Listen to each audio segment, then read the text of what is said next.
So yeah, I just want to go on about the deceptive recruitment tactics of the Jehovah's Witnesses.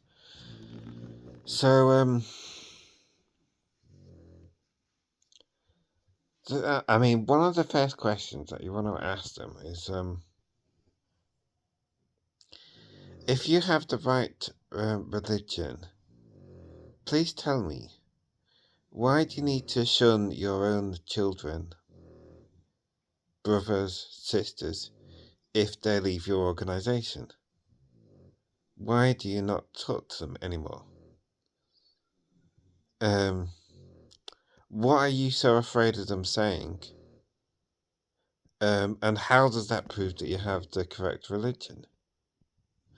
Because as soon as you start asking these types of questions, the whole thing just falls apart and shows that they're unabashed liars that are just trying to dupe you into their cult. And the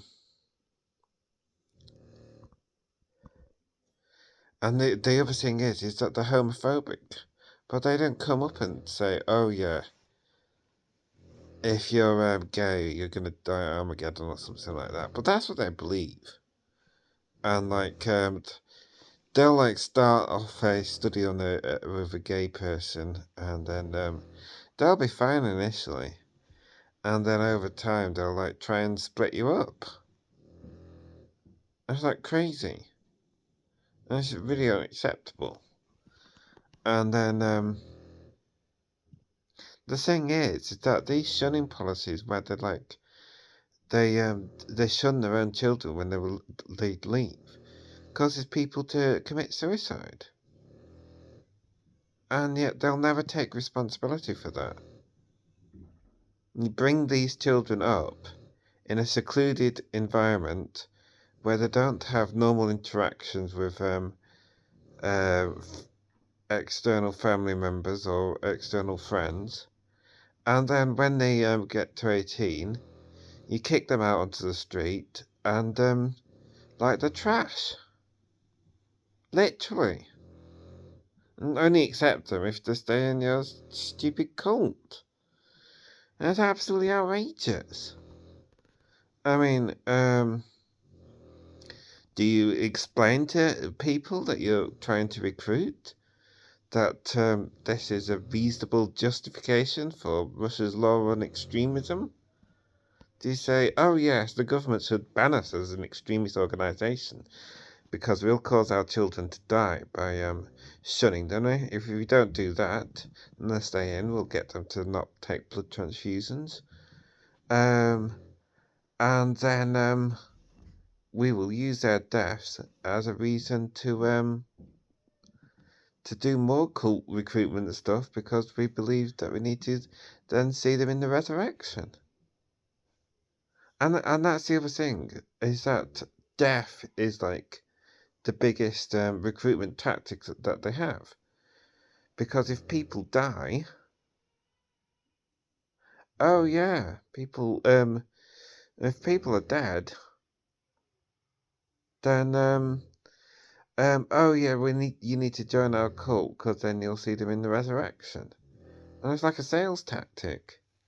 It's absolutely disgusting. You go to a Jehovah's Witness funeral, and they're saying oh yeah, it's all about joining our cult, so then you'll get to see them in the resurrection. It's sick.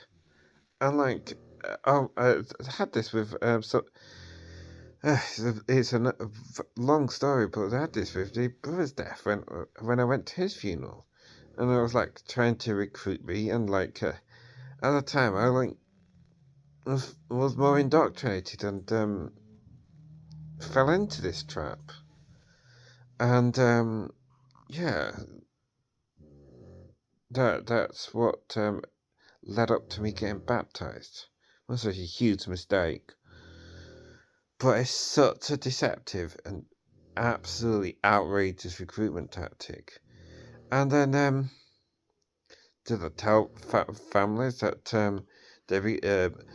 they let children die and then they recruit off that? They recruit off the grief. They retain members off the grief of the dead children that have died from preventably from not taking a blood transfusion. No, no. We let our children die, so then we'll be more zealous for our cult because we want to see them in the resurrection. They're not going to say that as their pitch. It'll sound absolutely BS crazy. They'll sound like Looney Tunes if that was their sales pitch. But that is the truth. That's what they actually believe. It's and this is why they only celebrate Jesus' death because this is what they actually celebrate because this is what empowers their organization. The more people that died, the more people that the more grief that there is, and the more hope that the organization can sell them of seeing them in the resurrection. And if you look at it, and look at all this stuff coming out about the kids that have died, they even had an article in 1994 celebrating the children that had died, and it's like right there in your face. And then suddenly we're like not supposed to notice that. No, of course we're supposed to notice that. And if you're honest, why isn't that the first thing? Oh yeah, we let our children die, so then that's how we retain our members. So then they do more ministry. So then if they let their children die, they'll do more ministry. So then they can see them in the resurrection. You know what that sounds like? Sounds like a mafia extortion racket. No, we let our children die from shunning. And if they die from shunning and they haven't been disfellowshipped yet, we'll claim it's they weren't going to be disfellowshipped, and we'll cover that up, and then we'll recruit off at the back of it. It's sick. When you look at it, it's absolutely sick, and just none of them have the courage to look at that in the truth. And I dare my sister. My sister's still in this cult.